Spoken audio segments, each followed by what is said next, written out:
ጴንጤዎች ትንሽ አዳልጠው ሊከቱኝ ነበር። ግን አላህ በቸርነቱ እንደገና ሰላት አድርጌ ዱዓ አድርጌ ጸሎት አድርጌ ቁርአንን ቀርቼ እንትን ስል ደግሞ የመለሰኝ ነገር አለ። አልহামዱሊላህ። ወይማኛ ገነት ራሱ ቢገቱኝ አልፈልግም ነው ማለት ግልጽ አድርጌ ነው ማለት ኖ አይመቸኝም። እነ ማይክል ጃክሰን የሉም ነው ማለት መብራን አልፈልግም። ክርስቶስ ነው አዳኝ፣ ክርስቶስ ነው አማላጅ ይላል መጽሐፉ። የማይለውን ነው ማነብላችሁ። ለማንም እንዳትሰግድ እንዳታመልክ ይላል። ያንን ታዲያ እንዴት ለስዕል ሊሰገድ ይችላል? እኛ ሙስሊሞች አናደርገው። የሀገር ስዕል ደርድረ የጸሎት ቤት ነው ብለህ ስትደፋ በየት በኩል ጌታ ይግባ? ሙስሊምን ወክለ ነው አይደል አንተ የምትደነፋው? fuck you bitch። እኔ ክርስቲያንን ወክዬ ነግረሃል። bring it on bitch። ይህ ግጥም ለሷ ነው ለመዳም ቅመሟ፣ ጥርሷ የሸፈነው ላልታየው ህመሟ፣ ላልተዘመረላት በሰራችው ስራ፣ ለሚመለከታት ሁሉም እንደተራ ስለሷ ወራለው ላየችው መከራ። እኔም ልቀኝልሽ ለመዳም ቅመም፣ ምስጋና የሚያንስሽ ላንቺ ነው የኔ ዓለም፣ ለወገንሽ ድራሽ ካንቺ በላይ የለም። ሀገር ለመለወጥ ከሀገር ተሰደሽ፣ እናትና አባትሽን ከችግር አውጥተሽ፣ ለእህት ወንድሞችሽ እድሜሽን ለግሰሽ፣ ለኖርሽው እህት መመስገን አነሰሽ። በዚህ ወንድ ልጆች ገንዘብሽን ሲበሉ፣ ሁሉም ሲያታልሉሽ በሐሰት እየማሉ፣ ባልዋሉበት ቦታ አፈቀርኩ እያሉ፣ ማን ስላንቺ አወራ እነማን ምን አሉ? አንቺ የዋህ ጀግና የኔ ስደተኛ፣ እውነተኛ ጨዋ የፍቅር መገኛ፣ አንቺ ልበቀና አንቺ ልበቀና ሩሩህ አዛኜ፣ ጽናትን ባንቻየው ለቃልሽ ታማኜ፣ ላንቺ ልዩ ክብር አድናቆት አለኝ። ለታመመ ረርተሽ ገንዘብ ላስፈለገው፣ እውነት ለገባው ሰው ዋጋሽን ላወቀው፣ ለወገንሽ መድረስ ባንቺ ነው የሚያምረው። ጉልበትሽን ገብረሽ ሰው ቤት እየሰራሽ፣ ልጅሽን ለማሳደግ ቤተሰብሽን ጥለሽ፣ ያለሽን ስታበይ ለሌላው አካፍለሽ፣ ሰስተሽ አጣ። ትዕግስተኛ ካልሆናችሁ አበሻ አስገድዶ ትዕግስት ያስተምራችኋል። እኔ ተገድጄ ነው የተማርኩት። ራሱን የሚገዛ ከተማን ከሚገዛ ይበልጣል ይላል ቅዱሱ መጽሐፍ። እስር ቤት ሂዱና ጠይቋቸው ለምን እንደታሰሩ። 24 ዓመት የተፈረደባቸውን ሰዎች ጠይቋቸው። ለ10 ደቂቃ መታገስ አቅቷቸው 10 ደቂቃ ዞር ቢል ኖሮ አይመታትም ነበር፣ አትሞትበትም ነበር፣ 24 ዓመት አይፈረድበትም ነበር። ትልቅ ካራክተር ያላቸው ሰዎች ከሆናቸው ትዕግስተኛ ሰዎች። ይሄን አካውንት ኮፒ ሊንክ አድርጉ፣ ፎሎ አድርጉ። ይሄን ቪዲዮ እስከ መጨረሻ አዳምጡት። ቪዲዮውን ላይክ በማድረግ ጀምሩ። ሰላም ጤና ይስጥልኝ። ብዙ ሰዎች ማህበራዊ ሚዲያ ላይ ለምን የቀነስከው ለምንድን ነው የጠፋኸው ምናምን የሚሉ ጥያቄዎችን ያነሱልኛል። ያው የሚጠላኝ እንዳለ ሁሉ የሚወደኝም አለ። በተለይ በወዳጆች አማካኝነት ይሄ ጥያቄ ይቀርብልኛል። ፖለቲካ ውስጥ ስትሆንና ፖለቲካን ስታወራ አንዳንዴ ግብረ ገብነትን ታጣለህና እኔ በዛ ህይወት ላይ ስኖር የማጠፋቸው ነገሮች እንዳሉ ይሰማኛል። ያስኩት አላማ የቆምኩበት መንገድ ልክ አይደለም ብዬ ግን አላምንም። ልክ ነው፣ ግን ያንን መንገድ በመልካም ስነ ምግባር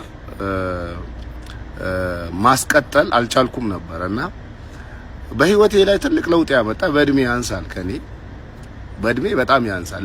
ያመነበትን አላማ በስርዓት ማስረዳት የሚችልን ሰው አገኘው። ያ ሰው ነው እንድለወጥና ቆም ብዬ ራሴን እንድመረምር ያደረገኝ። ከቻልኩ በነበረኝ የፖለቲካ አቋም እንኳን ግብረ ገብነትን ተላብሼ ጥሩ ስነ ምግባርን እጄ ማስቀጠል ካልቻልኩ ደግሞ ዝምታን መምረጥን የፈለኩበት ሁኔታ ነው ያለው። አንዳንዴም ምናልባት ልብ ብላችሁ ካያችሁ በማደርጋቸው ንግግሮች በአጠቃላይ ጨዋ ለመሆን እየሞከርኩ ነው። ጨዋ ነኝ እያልኩ አይደለም፣ ጨዋ ለመሆን እየሞከርኩ ነው። ያንን ሙከራ እንዳደርግ ያደረገኝ ግን ውሱ የሚባል ልጅ ነው። ያመነበትን ነገር ለሌሎች ሲያስተላልፍ፣ ከሌሎች ጋር ሲገጥም፣ ከሌሎች ጋር ሲከራከር ፍጹም ጨዋነት በተላበሰ መልኩ ሲያደርግ እሱ የሚያስተላልፈው የቆመበት አላማ ሌላ ነው፣ የቆምኩበት አላማ ሌላ ነው። ግን በየትኛውም ዓላማ ላይ ቁሙ፣ በየትኛውም መንገድ ላይ ቁሙ። በዛ መንገድ ላይ ስትሄዱ ግን ጨዋነትን ተላብሳችሁ ብትሄዱ የተሻለ ነው ብዬ አምናለሁ። እና ይሄንን ልጅ በእድሜ ከኔ ያንሳል። እሱም ባየው ቁጥር በቃ እኔን ራሴን ጥያቄ እጠይቃለሁ። ለምን ያመንኩበትን ነገር ያመንኩበትን የፖለቲካ አቋም በጨዋነት በጥሩ ስነ ምግባር ማስተላለፍ ለምን አቃተኝ እያልኩ ራሴን እጠይቃለሁ። እና በተቻለኝ መጠን እድሜም ያስተምራል። ከእድሜ ባሻገር ደግሞ ከኔ በእድሜ የሚያንሱ ልጆች ፍጹም ጨዋ ሆነው ሳገኝ እንዴት አልቀናም? እንዴት ለመማርስ አልዘጋጅም? እንዴት ራሴንስ አልጠይቅም? እና በዛ የተነሳ ነው ብዙም ማህበራዊ ሚዲያ ላይ የማልገኘው። ቦታው ቁጥርም ስነ ምግባር ጉድለቶች እንደ ድሮ ባይሆንም የስነ ምግባር ጉድለቶችን አያለው በራሴ ላይ ቪዲዮን መልሼ ሳየው ማለት ነው። እና ፍጹም ጨዋ ለመሆን እየሞከርኩ ነው። ግን ደግሞ ሞር ይሄ የምቀናበት ልጅ ውሱ የሚባልን ልጅ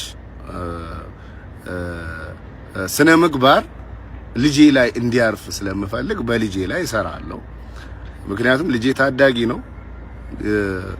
የውሱን አይነት ገጸ ባህሪ የውሱን አይነት ስነ ምግባር ይዞ እንዲያድግ ስለምፈልግ የውሱን ስነ ምግባር ብታቀበለው ቶሎ የመቀበልና ይዞ የማስቀጠል እኛ አድገናል፣ ጎልምሰናል፣ ይቀላቀልብናል። የራሳችንን ስነ ምግባርና መውሰድ የምንፈልገው ስነ ምግባር እየተቀላቀለ አንዳንዴ ያስቸግረናልና በዚሁ አጋጣሚ ውሱ በጣም አመሰግናለሁ።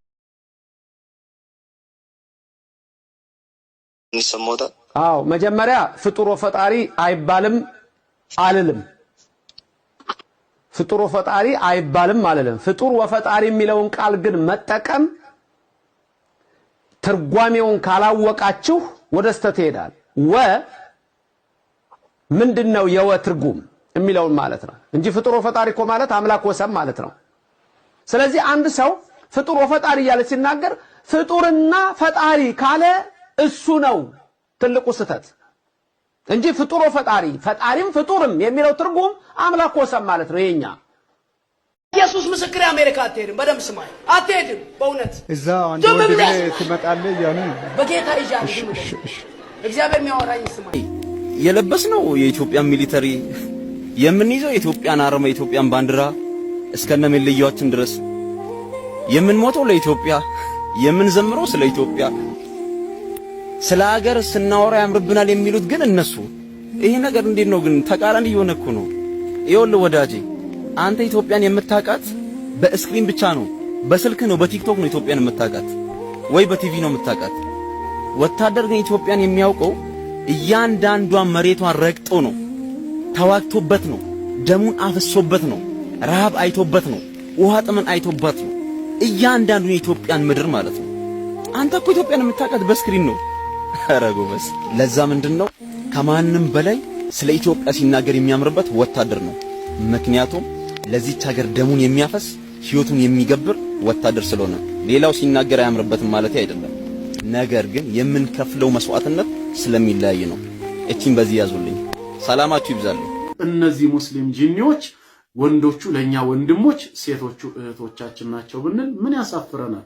ስለዚህ እንደተባለው አዎ በኩራት ከጂኒ ወንድሞች እህቶች አሉኝ። ነብዩ መሐመድ አለይሂ ሰላቱ ወሰላም አንዴ ስለ ንጽህና ስነ ስርዓት ሲያስተምሩ ላ ተስተንጁ ቢልረውፊ ወላ ቢልዒዛም ይላሉ።